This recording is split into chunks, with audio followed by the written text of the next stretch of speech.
আসসালামু আলাইকুম প্রিয় দর্শক, আজকের পর্বে তৈরি করে দেখাচ্ছি ফ্রুট কাস্টার্ড। তবে কোনো প্রকার কাস্টার্ড পাউডার ব্যবহার করব না আজকের এই রেসিপিতে। এখন কিছু সংখ্যক লোক হয়তো কমেন্ট করবে যে কাস্টার্ড পাউডার ছাড়া কি কাস্টার্ড রান্না করা যায়? রান্না জানে না, রান্না শেখাতে এসছে। কোত্থেকে এসছে রে? নিজে আগে রান্না শিখুন, তারপর রান্না শেখাতে আসবেন। তাদের উদ্দেশ্যে বলতে চাই, আমার আরবি কিচেন এবং আরজে কিচেন চ্যানেলে ১,৫০০-এরও বেশি সংখ্যক ভিডিও রয়েছে।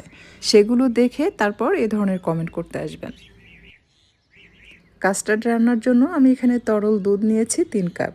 প্রথমে চুলা ধরিয়ে দিয়ে এটাকে গরম করে নিচ্ছে। দুধ যখন হালকা একটু গরম হয়ে আসবে সেই পর্যায়ে অ্যাড করতে হবে গুঁড়া দুধ। আমি এখানে হাফ কাপ গুঁড়া দুধ অ্যাড করে দিলাম। দিয়ে এটাকে হ্যান্ড হুইস্কের সাহায্যে খুব ভালোভাবে মিশিয়ে এনেছে, যেন দুধটা দলা পেকে না থাকে। গুঁড়া দুধ দিলে এই লিকুইড দুধ খুব দ্রুত ঘন হবে। বেশি সময় ব্যয় করে দুধ জাল করে ঘন করার প্রয়োজন হবে না। যদি আপনাদের হাতে সময় বেশি থাকে সেক্ষেত্রে ডাবল পরিমাণ দুধ নিয়ে সেটাকে জাল করে অর্ধেক করে নেবেন। আর যদি হাতে সময় কম থাকে তাহলে আপনি গুঁড়া দুধ অ্যাড করবেন, এতে করে দ্রুত দুধ ঘন হয়ে আসবে। আর মিষ্টির জন্য অ্যাড করছি কনডেন্স মিল্ক হাফ কাপ। অনেকে বলেন যে আপু চিনি দিতে হবে না।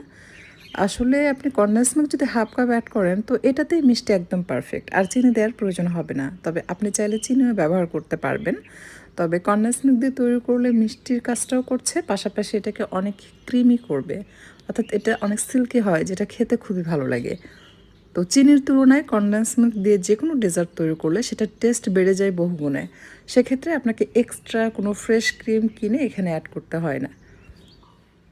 হাফ কাপের একটু কম তরল দুধের মধ্যে আমি 1 টেবিল চামচ ভর্তি করে কর্নফ্লাওয়ার অ্যাড করলাম। এটাকে খুব ভালোভাবে দুধের সাথে মিশিয়ে নিতে হবে। এই পর্যায়ে কাস্টার্ড পাউডার না দিয়ে আপনি চাইলে কিন্তু এই কর্নফ্লাওয়ার দিয়েও এই মজার কাস্টার্ডটা তৈরি করে নিতে পারবেন। আলাদাভাবে বেশি টাকা খরচ করে আপনাকে কাস্টার্ড পাউডার কেনার কোনো প্রয়োজন নেই। যদি ঘরে থাকে সেক্ষেত্রে আপনি চাইলে কর্নফ্লাওয়ারের পরিবর্তে কাস্টার্ড পাউডার ইউজ করতে পারবেন। আর যদি না থাকে তাহলে জাস্ট দুধের মধ্যে কর্নফ্লাওয়ার এভাবে মিক্স করে এইটার মধ্যে দিয়ে দিবেন ভ্যানিলা এসেন্স। এতে করে আপনি কাস্টার্ডের যে স্বাদ সেটাই পাবেন। বাট আপনি যদি চান যে এটার কালারটা একটু ইয়েলো হোক, সেক্ষেত্রে আপনি এটাতে ইয়েলো ফুড কালারটা মিক্স করতে পারেন। সেটা লিকুইড হতে পারে অথবা গুঁড়াটাও হতে পারে, অর্থাৎ পাউডার যেটা বলে। এখন আমি মিশিয়ে নিচ্ছি এটাকে খুব ভালোভাবে। মিক্স করা হয়ে গেলে দুধের সাথে এটাকে মিশিয়ে নিতে হবে। দুধের মধ্যে দেওয়ার সাথে সাথে কিন্তু এটাকে নেড়েচেড়ে ঘন করে ফেলতে হবে। মানে নাড়াচাড়া করতে করতে ঘন হয়ে যাবে। মানে এটা দিয়ে অপেক্ষা করবেন না, তাহলে কি হবে, নিচে সেদ্ধ হয়ে সাথে সাথে কর্নফ্লোরটা দলা পেকে যাবে।